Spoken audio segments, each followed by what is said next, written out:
I have been wanting to sit down with Dr. Catherine for a long time, and I'm very excited that she agreed to join me for a conversation on the podcast. And Dr. Catherine Clinton, she is a naturopathic physician, an author, and the founder and chair of the Quantum Biology Health Institute. And with more than 18 years of clinical and educational experience, she helps wellness seekers and healthcare practitioners understand health through a more systems based quantum biology lens. While in naturopathic medical school, her diagnosis of two autoimmune conditions and Lyme disease really reshaped her understanding of healing and led her beyond conventional models. Dr. Clinton is published in peer-reviewed scientific journals. She teaches internationally. I'm actually going to meet her in September. I'm really excited.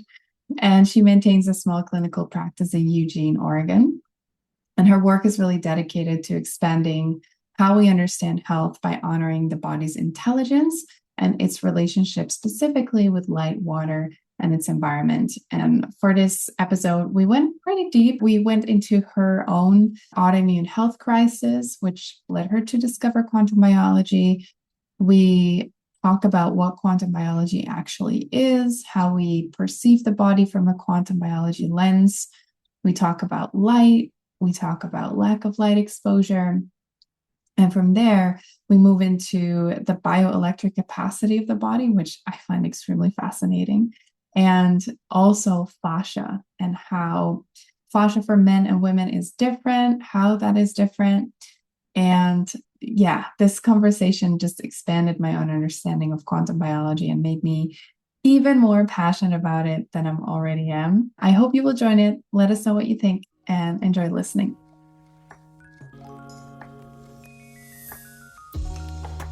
You're listening to the podcast of Iris Josephina.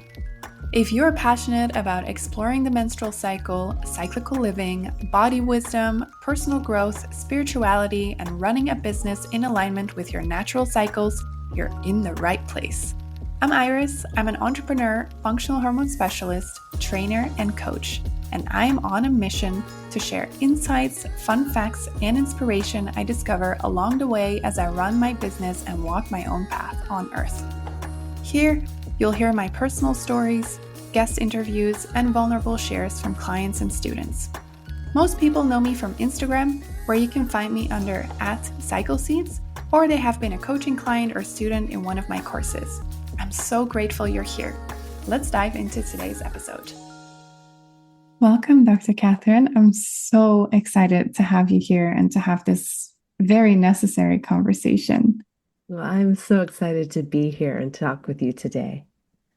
So, your field of passion and expertise is quantum biology, but you're also a naturopathic doctor. And I'm very curious about your story. How did you first learn about quantum biology and how did you get so passionate about it? Yes, because they don't often collide, right? No, Quantum no. biology is sort of its own sect, but I got really sick in naturopathic Mm, school. So I was in my second year of schooling, and it was long clinic hours, long hours in class. And my nervous system just couldn't weather mm, all the stress. And I was diagnosed with a couple autoimmune diseases and Lyme disease. And in naturopathic school, we're taught all the allopathic or mainstream medical things that an MD would learn. But on top of that, we're taught herbs, botanicals, nutrition, homeopathy, physical modalities. And all of that chemical, mechanical approach to health was wonderful, but it wasn't enough to get mhm, me back to a state of health. And that's where I found quantum biology. This was 20 years ago, over 20 years ago. And I guess we're working on 25 years ago almost. And Wow. the mitochondria were really new and exciting and starting to show up prominently in the research. So I was looking at them. The physician that I was doing clinical rotations under was urging me to look at psychoneuroimmunology, and that's Mhm. just big word for how our thoughts and emotions impact our health. And at the same time, I stumbled across research from UC Berkeley, from Graham Fleming and Greg Engel about quantum effects in photosynthetic bacteria, and research from Martin Picard and the mitochondria, and it all just kind of coalesced to this aha moment that the body was more than chemical and mechanical. It was energetic as well, in a very real sense. And it's been so exciting to see the research emerge and continue to emerge in this field. Wow. I'm so sorry you got sick, though. It's always so confusing, especially with what I would call like more modern lifestyle illness. Like there's not like a one-way street to like, oh, this is causing it and this is what we need to do to support us. And I think this is why it's so cool what you're doing, because I feel that when we combine different modalities, we are much more equipped to holistically meet all of these newer stuff that happens in our bodies. So, yeah, really cool.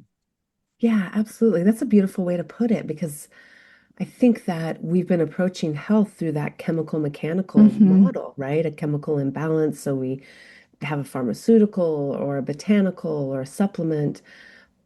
Mechanical, we do surgery, which is wonderful. That's great.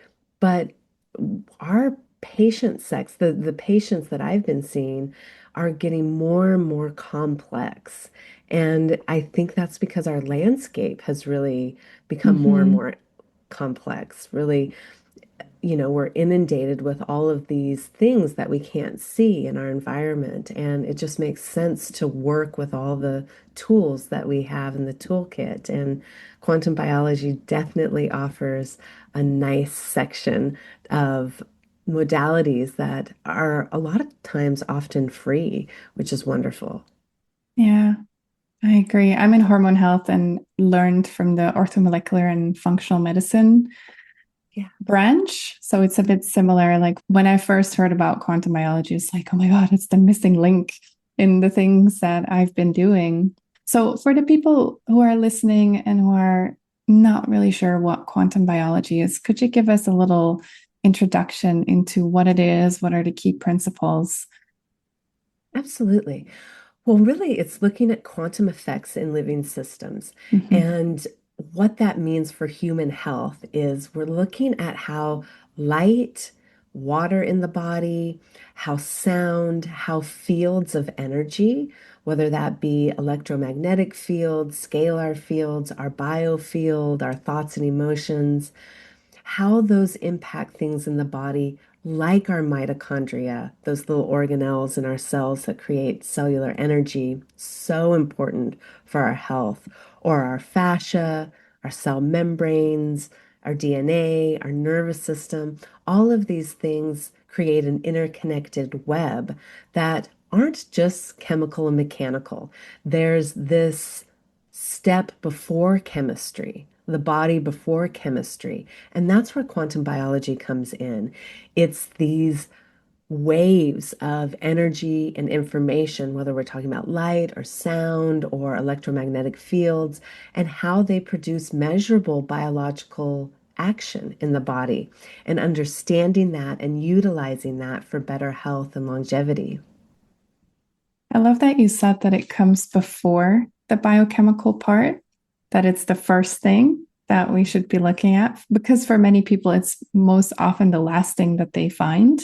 And Yeah. then that starts to move the needle. But I love that you say, like, it's actually basically what you're saying is the foundation, what we should be looking at before we look at like the biochemical components.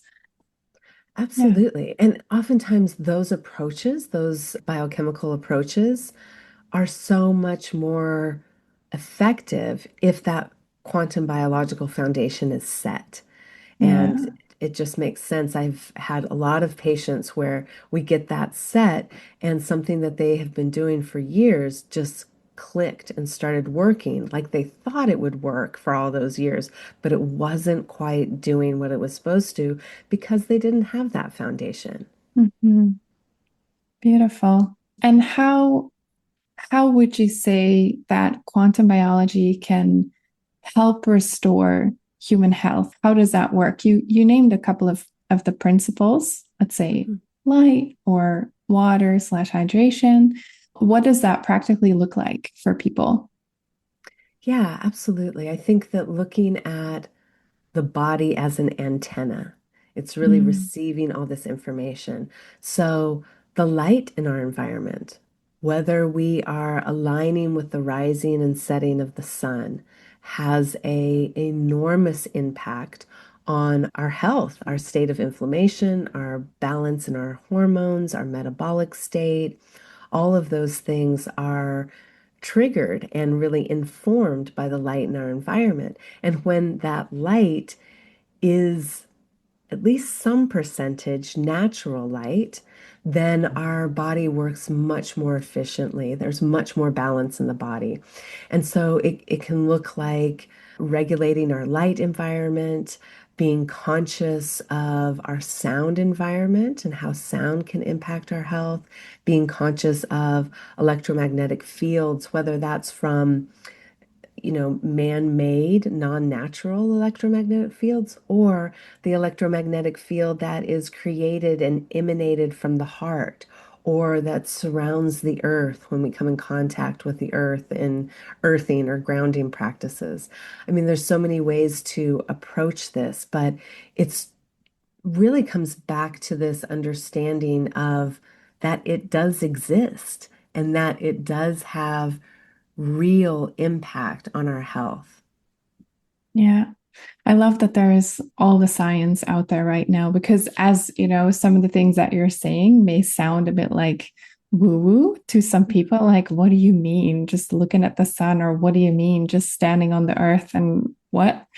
But I love that there is so much more research coming out that actually proves shifts in even blood, like grounding when you're grounding on the earth, like the way that your blood looks under the microscope can literally shift and change. So I feel that this field and the authority that it's currently getting in our field of work can really shift how we approach everything that is currently happening to human bodies.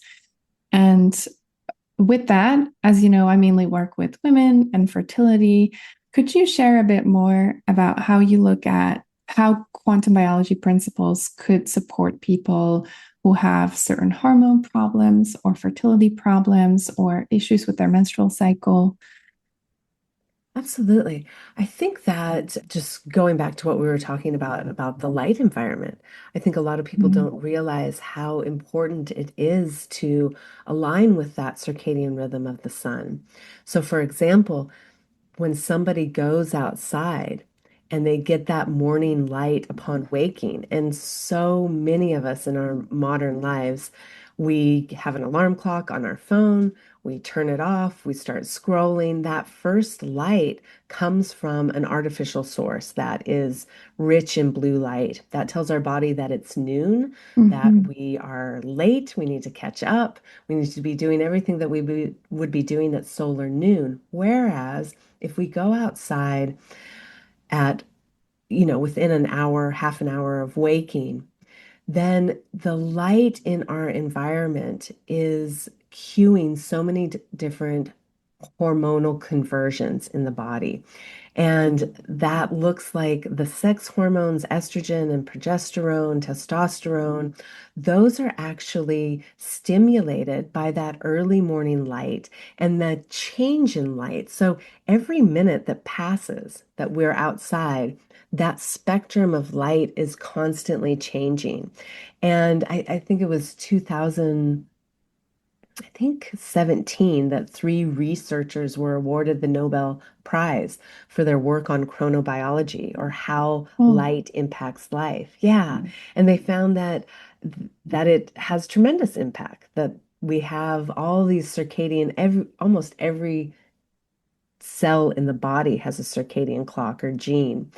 And when that light, that natural morning light comes in through the eye, if we're able to see the sunrise, that predominantly red and infrared spectrum is very soothing for our nervous system. And that slow rise in cortisol is really beneficial when you're looking at hormonal secretion and patterns and fertility. That really common practice of looking at the phone does just the opposite. It Mm-hmm. spikes our cortisol right up because the body says, oh, wow, it's noon. You're late. We have to get the cortisol up as fast as we can. Whereas seeing that morning light tells your nervous system, okay, we can gently ramp up that cortisol and we can start secreting, telling the adrenal glands to secrete pregnenolone and have that converted into the sex hormones. And that conversion of estrogen and progesterone and testosterone, that's really important for hormonal balance, for fertility.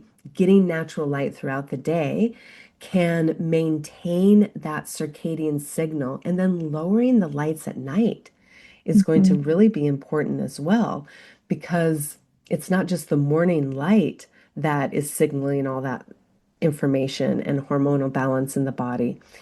There is signaling that happens in darkness as well.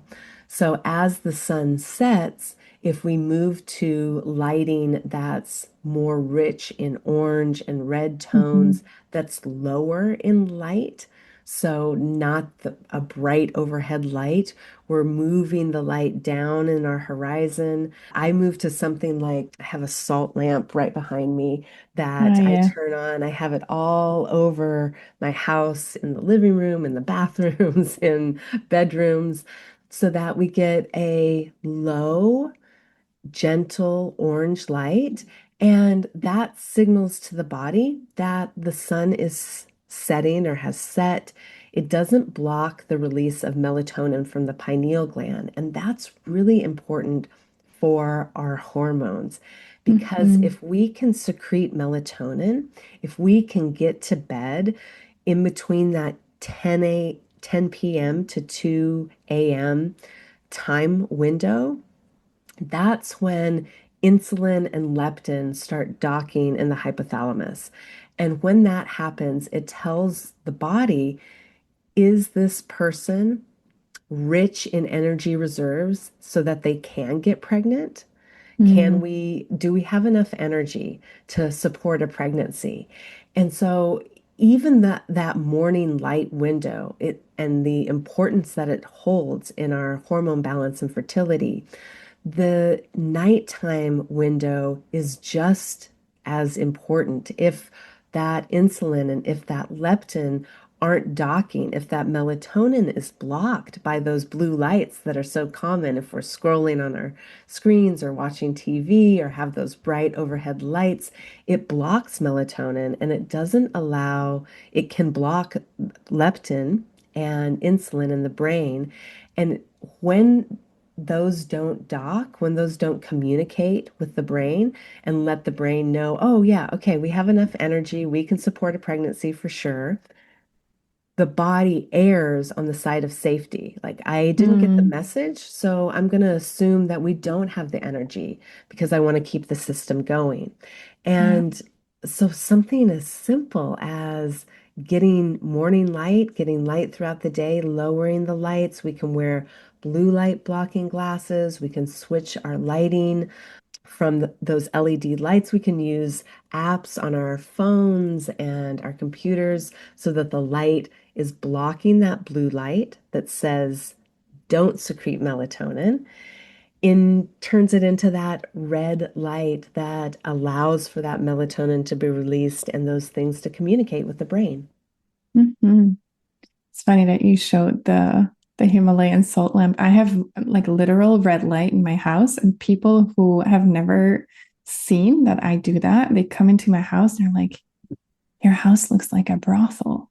And I'm like, and now I use it like in my classes, like make your house look like a brothel at night. It's like red Yeah. light is the best. Yeah. Yeah, it's so good. I mean, before recording, we were talking about a trip coming up, and I travel with little clip-on, no blue light, Same. orange, red lights. Yeah. And because there's nothing I can do. I mean, I have tried putting stuff over the lights, trying to make it not that aggressive blue LED light, and you can't change that. It is what it is. So we just don't use those lights. And instead we use those little clip-on readers. And everyone has them. My kids have them. My husband has them. They're autonomous in their light, so they can light whatever they want to use. But it's so important. Yeah, it's really crazy to me that we just don't think about it. If you're not growing up with this mindset about how important it is to dim your lights at night, Mhm. um, you just don't know. And then Yeah. maybe you have all these sleeping problems, and something as easy as not using your overhead lights can maybe fix your problem. Yeah, Yeah. absolutely. And I think that usually, when I see patients, they walk away with sort of these quantum biology or circadian prescriptions, and they're like, okay. But once they feel the difference, once you have somebody who hasn't been sleeping for years, able to sleep through the night, they're on board. These Yeah. things are small, but have enormous impact. Yeah. And I feel that that is what makes people move, what makes them do things. Because if you give Yeah. people an enormous stack of supplements, they're going to be really overwhelmed. And I just give them Yeah. like small steps and they're like, really? Like sunrise? I'm like, yes, go watch the sunrise. Yeah. Yeah. And that's the world I was coming from. Naturopathic physicians are like, okay, here's your bag of supplements. Mm-hmm. Um, And so to discover that there was this expanded understanding of the body and our biology and how brilliant the body is. And it's really enmeshed in this universal flow of energy. And modern life has taken us out of that context. And the Yeah. more we can return to that, the healthier we will be, is just a beautiful sense of belonging that a lot of those patients, leave with this list and they're like, oh, okay. But really, it's an invitation to return to these relationships that we've walked away from, the rising and setting of the sun, the Yeah. waters, the ground beneath our feet, all of those things are so powerful when it comes to our health. Yeah. It really is. I've noticed it. I see it in my students and my clients as well. And I really believe that I'm even daring to say like this could be like the healing toolkit for a lot of stuff that is hurting people in our modern society. Yeah, Yeah. I think that there's a way to look at the body where pain, inflammation, symptoms, pathology, and disease states really come back to this loss in bioelectric capacity in the body, Hmm. right? Our cells run on a negative electrical charge, and when we lose that charge, symptoms start to ensue, inflammation and hormonal imbalance, all of those things. And taking steps to maintain that electrical charge or to boost it and to replenish it are such a powerful way to approach health. Hmm. Yeah. So there's also another part that you talk about on your Instagram and also within your book, and that is fascia. And I am so fascinated by fascia. So I wanted to ask you, could you give us a brief intro, like what is fascia? Why is it important? And then go into the difference between male and female fascia, because I'm fascinated by how that apparently can be so different. Yes, absolutely. Well, I love fascia too. And I think that fascia is really having a moment. And there's so many different takes on fascia. And for me, fascia is this bridge of communication in the body.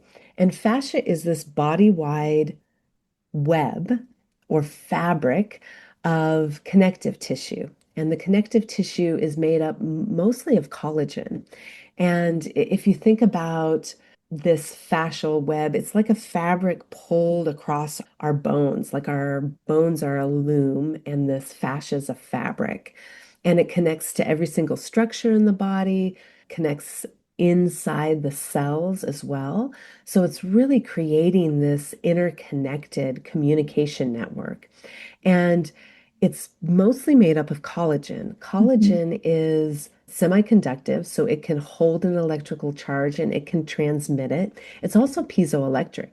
Mhm. So it can, when compressed or when exposed to pressure waves, it can create a electrical current. So we have this web of connective tissue in our body that can hold and transmit an electrical charge and generate one. And it's coming from our superficial layers all the way down into our internal organs and our bones. And it transmits energy, yes, but also information. It's Mhm. an intermediary with our nervous system. It's communicating pressure, mechanics, it's communicating tension. It is lined with this hyaluronic acid and water gel that really helps the fascia not only move, right? A lot of people used to think that fascia was just a sort of like packaging material of the body. And we now know that it's a network. And then the next thing that happened was people thought, okay, fascia is really intertwined with the muscles, which it is, yes, but it's more than that. It communicates with our immune system, it communicates with our nervous system, it communicates with our hormones. Our fascia has hormonal receptors within it. And to your question of the difference between male and female fascia, the difference is quite dramatic. Mhm. The estrogen receptors in female fascia are responsive to estrogen, and the estrogen tells the fascia to be more elastic, to Mm. create more elastic, springy fascia. And when we see women transition into perimenopause and menopause and the decrease in estrogen, we see this bidirectional sort of conversation that the fascia has with the hormones. Not only is it listening to the hormones and responding to the hormones and the level of hormones, so if the hormones are decreasing, it can make the fascia stiffer. It can Mhm. lead to things like aches and pains and stiffness, but also the health of the fascia. If the fascia is healthy, it can respond to the hormones more efficiently. So Mhm. if you have declining hormones and unhealthy fascia, it's going to have a bigger impact on your overall health that if you have the natural decline in estrogen that we all go through and the healthy fascia that can listen and respond and be resilient. And when we're looking at male fascia, we see that sort of natural, just lesser amount of estrogen and estrogen receptors, it makes the fascia more rigid, more Mhm. rope-like. And so there's a real difference between female and male fascia, where female fascia is looser, it's more stretchy and bouncy and springy and elastic.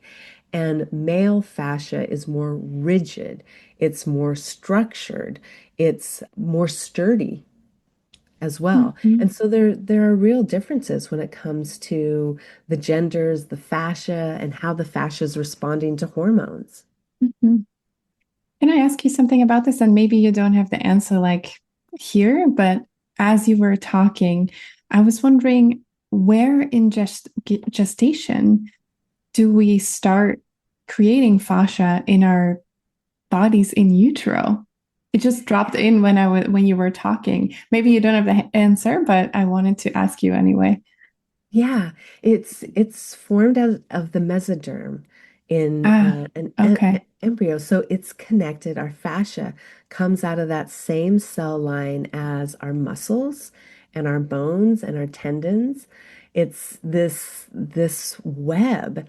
And when we all of them, we see that they all have this piezoelectric capacity to generate charge. And fascia really seems to be this bridge that is really this front line communicator or interconnected bridge between those structures, the muscles, the bones, the tendons, and our nervous system, our immune system, our hormonal system, our metabolic system. Mhm. So it's really this brilliant structure that allows for so much information and interconnection in the body. Mhm.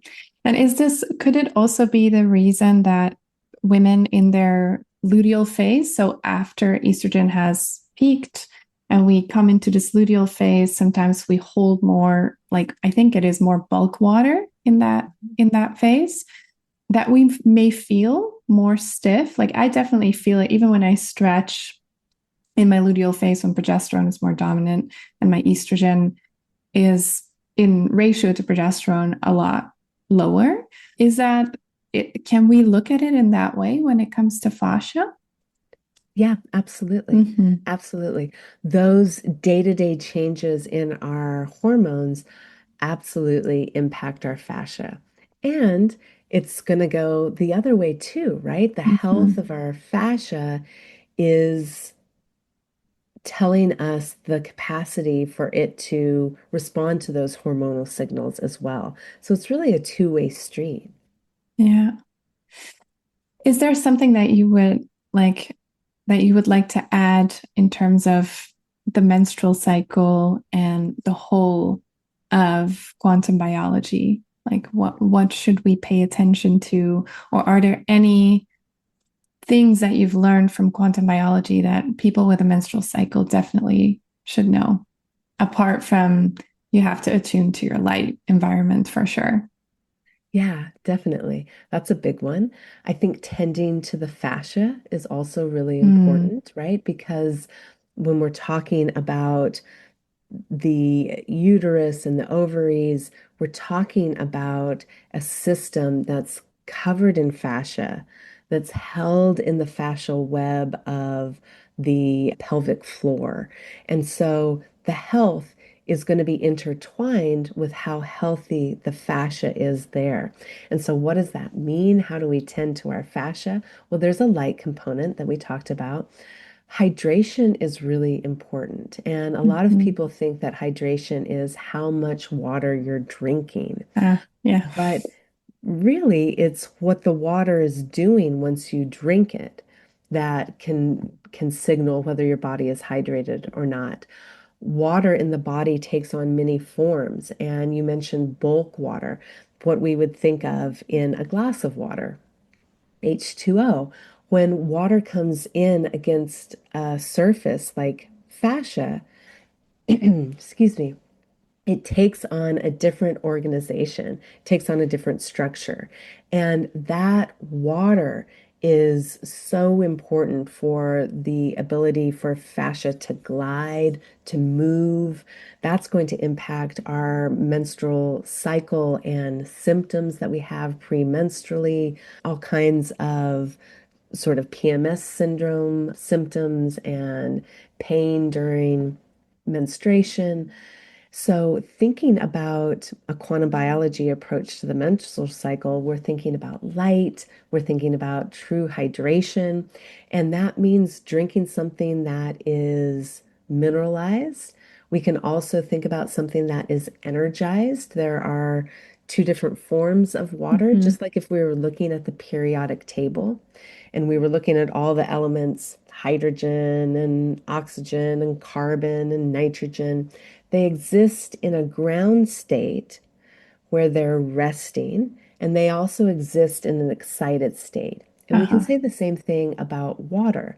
We can add energy to water, and the research is coming out more and more each year, and it's so fascinating. And we definitely need more funding and more research in this area. But what we see from research in petri dishes, what we see in agriculture, in livestock, and in human studies is that excited, energized water has benefits for that living system.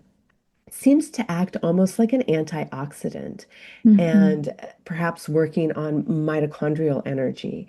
And so drinking something that is mineralized, so just like grade school osmosis, right? The water follows the minerals. It doesn't have to be a lot, just a little bit can help that water be absorbed and stay absorbed and get into that extracellular matrix and inside the cell. And that energy that we put into the water by putting it in sunlight, by putting plant material in that, whether that's tea leaves or slices of cucumber or a slice of lemon, that can make an energized component to the water, stirring the water with a spoon. There are companies out there that create special wands that you can stir the water with to impart energy into the water. So, drinking the kind of water we're drinking is going to impact hydration. And then, once the water is in us, what do we do? Well, it kind of looks like putting energy into that glass of water. If we go outside, if we move, if we are exposing ourselves to infrared energy, then we can add more of that organized liquid crystal water in the body. And that's going to have so many downstream effects. So when we're thinking about the menstrual cycle, thinking about light, thinking about hydration, thinking about mitochondrial health as well. Hmm. So, if our mitochondria are working efficiently and creating energy in that cell, then we're going to have more resilience and balance in our hormones and in the day-to-day monthly cycle of our menstrual cycle, including PMS, including the actual days of menstruation that can potentially hold symptoms for some people. Hmm. I love that you mentioned that drinking water is not the only thing that we should be doing, and you combined it with exposing ourselves to light or moving our body so we are helping our body. And what I can hear people think right now, and I want to ask you, oh, but what about electrolytes? Because some people know about, the movement of water. Some people know about putting salt. Some people know about electrolytes. And then if people are in quantum biology, they'll know about molecular hydrogen. Yeah. So for me, those are all parts of my life, and I'll put them in different moments for different purposes. For example, I'll take more electrolytes after like a very heavy workout and I'll walk while I'm drinking it. Mm. Yeah. Um, so I'm curious about your view about that because I'm sure that people are maybe wondering about that. Sure, that's a great question because it's something that we are seeing a lot on the internet and social Mm-hmm. media, people using electrolytes. And here's the bottom line. I think that having some kind of mineral content in the water is going to help with your state of hydration.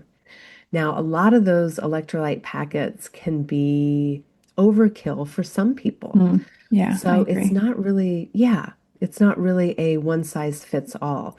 The one size that fits all is some mineral content is going to be important, but that can be very little. I worked with a company to make a hydration formulation, and it really is sea salt or seawater minerals, which Mm-hmm. are really low when you look at some of the electrolyte packets out there. And so, companies like Quinton or Oh, yeah. Baja Gold making these seawater um, mineral hydration companions for your drinking, you add them to the water. Really, what we're talking about is just enough to skew the osmolarity and to Yeah. have that flow into the body. Electrolytes can be great. For me personally, I use something like a seawater mineral in my drinking water. Now, I live in the Pacific Northwest. It is wet here. It Mm-hmm. is wonderfully hydrating, but I often visit the Southwest in the desert. That's Uh-huh. when I reach for my electrolytes because I'm losing so much in the sweat that I'm Yeah. sweating. And so it's really individual how much minerals, how much electrolytes, but electrolytes are really the conductor. We talked about the biocapacity of the body to hold electricity and to maintain that electrical charge. And electrolytes are really important in that equation. So I would say that some, yes, absolutely is needed. How much? That's a whole nother question because some of Hmm. those electrolyte packets are just packed with electrolytes. And I've seen that cause issues with people with their thyroids. So Yeah. it just depends on the individual. But overall, some mineral component and electrolyte component to the water is going to help with hydration. And electrolytes just overall hold that capacity to transfer charge in the body. So they're going to be an important thing to look at. Yeah. Thank you for adding that because I think some people are so confused by all of the output on social media, like buy this electrolyte, buy that electrolyte.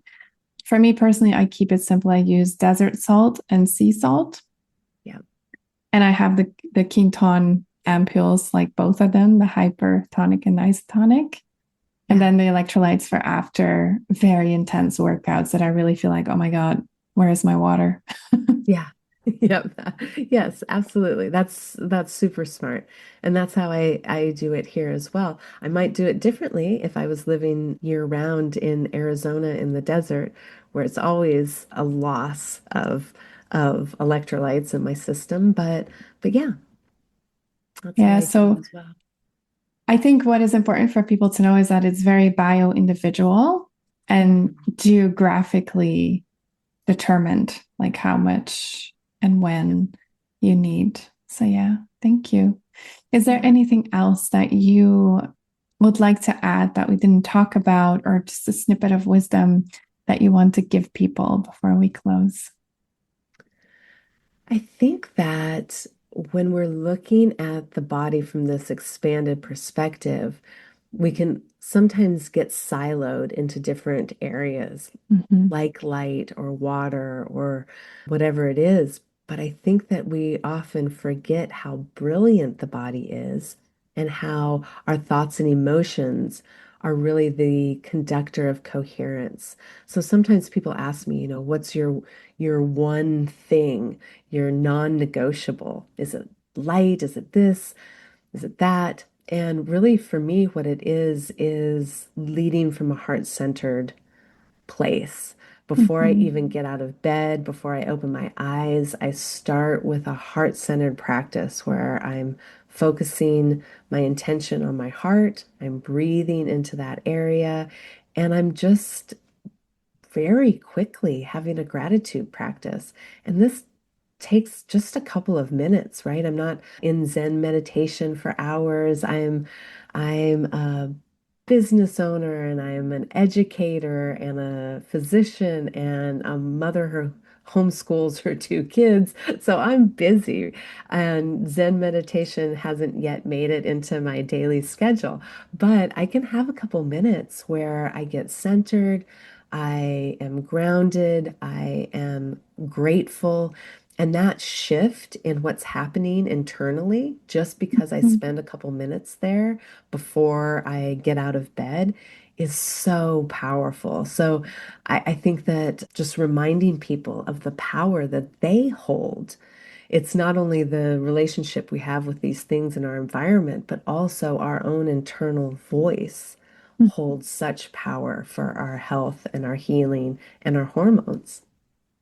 Thank you for adding that. I feel that that is something that is very often forgotten. So, thank you for adding that as a little snippet of wisdom and a reminder for all of us.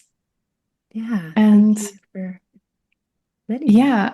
yeah, I'm really happy that we got to have this conversation. I'm even more excited that I'm actually going to meet you in September in the Netherlands.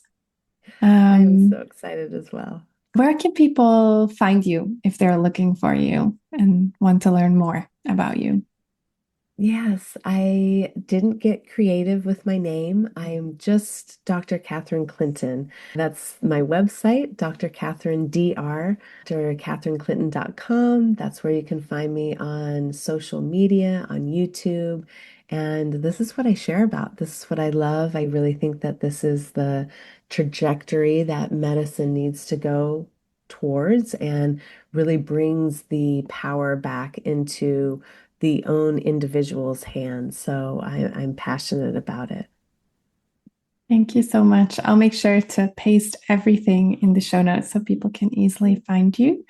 And thank you so much for taking the time to come on and talk about everything that you're passionate about. Absolutely. Thank you so much for having me today. Sure. Okay, this wraps up today's episode. Thank you so much for listening. Want to know more about me? The best way to reach me is via @CycleSeeds on Instagram. And if you heard something today and you think, oh my God, wow, I learned something new, feel free to share the podcast on your social media and tag me. Or leave a review or rating. In this way, you help me reach more people like you. Thank you so much.